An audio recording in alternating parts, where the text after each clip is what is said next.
बिहार में चिराग पासवान के ऊपर बड़ा आरोप लगाते हुए कुछ नेताओं का कहना है कि चिराग पासवान एनडीए की सीट बंटवारे में सबसे बड़े रोड़े वही हैं।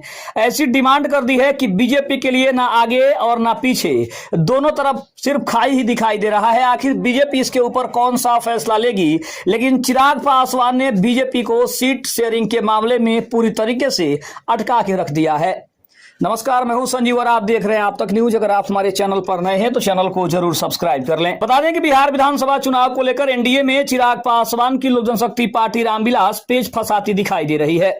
चिराग पासवान की तरफ से अरुण भारती लगातार सीट बंटवारे को लेकर अलग अलग बयान देकर सरगर्मी बढ़ा रहे हैं। बता दें कि एनडीए में सीट बंटवारे को लेकर लोजपा रामविलास के पैतरे रुकने का नाम नहीं ले रहे हैं।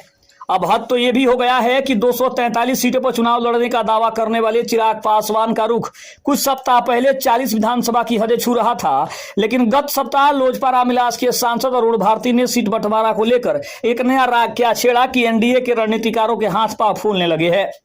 चिराग पासवान को लेकर एनडीए के रणनीतिकारों की हालत काफी गंभीर हो गई है और कहीं ना कहीं इस बात की ओर इशारा भी कर रही है कि एनडीए में सब कुछ सही नहीं है और बहुत ही जल्द ये बम ब्लास्ट भी हो सकता है। एनडीए के भीतर सीट शेयरिंग को लेकर जो माथापच्ची चल रही है उसमें एक नया पेच आ गया है। यह पेच कोई अरे गहरे नहीं बल्कि जमुई के सांसद अरुण भारती ने उलझा दिया है।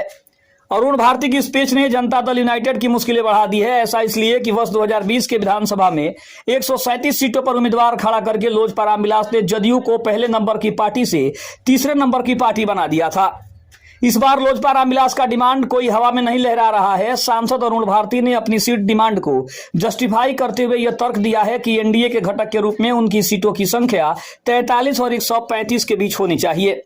कारण बताते हुए उन्होंने कहा कि 2015 में पार्टी ने एनडीए के साथ मिलकर 43 सीटों पर चुनाव लड़ा और 2020 में 137 सीटों पर चुनाव लड़ा। हाल के हालात में चिराग पासवान के नेतृत्व में 2000 से ज्यादा जो है वो मजबूती हुई है और 2025 में यह मजबूती दिख भी रही है। उनका कहना है कि वर्तमान राजनीतिक हालात की बात करें तो दलित राजनीति को पुख्ता करने के लिए एनडीए के दो नेताओं का विशेष ख्याल रखना होगा।